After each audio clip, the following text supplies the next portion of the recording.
Quran Sharif, Allah Ta'ala states something which really makes a person very, very cautious if he takes it deep down in his heart. Allah Ta'ala says, فَلَمَّا نَسُوا مَا ذُكِّرُوا بِهِ فَتَحْنَا عَلَيْهِمْ أَبْوَابَ كُلِّ شَيْءٍ. Speaking about some nations of the past, that when they forgot all the things that they were commanded with, all the commands of Allah Ta'ala, they turned their backs onto it, they forgot everything. So what was the result of this? Allah Ta'ala says, we opened out all the doors of everything to them. Now this sounds like a very strange thing, that all the doors we opened out, all the things that they were hoping for started pouring on them. They were asking for something, it started pouring on them. Now, outwardly this seems like a very great bounty, that everything came pouring down on them. But now when it came pouring down on them, they got more lost into it. All the material things came pouring on them, they got more engrossed in it, more lost in it. And then they forgot everything even more. What they had forgotten in the first place, they forgot even more. And eventually, أَخَذْنَاهُمْ بَغْتَةً. Allah Ta'ala says that we suddenly took hold of them. Now this is a message, is a lesson, it's a principle, that sometimes it happens in this manner, that instead of a person thinking that things will go haywire in terms of what he understands, everything will go in a negative way in terms of material things, rather in material things it goes apparently better for him. It's apparently better.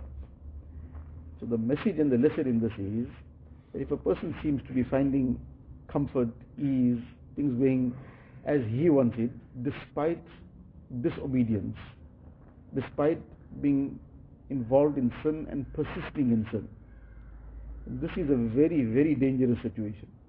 More dangerous and far more dangerous. In fact, there's no comparison, that where a person got involved in something, Allah forbid, and then some apparent mishap came, some calamity came, some hardship came. That was not in any way a problem, that was rahmat. Provided that he responds to that positively, it makes him open his eyes, makes him take lesson and move away from that. So that is something that will hopefully stop him in his tracks, something makes him think, makes him ponder. And here he feels, well, everything is going so good for me, why should I bother? So this is that aspect that sometimes we forget. One of the du'as of Rasulullah sallallahu alaihi wasallam, this is du'as which are ta'lim for the ummah. Allahumma la tu'minna makrak.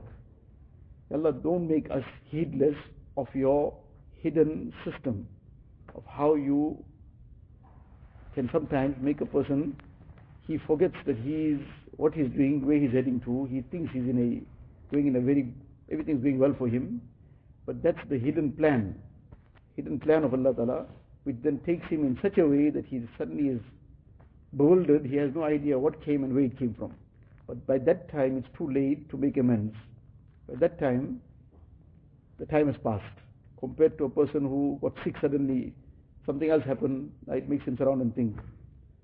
So sometimes a person is doing something, carries on doing it, and feels, well, I'm so smart, I'm so good at hiding things, I'm so good at covering my tracks, and everybody can try what they want, and I'm fine.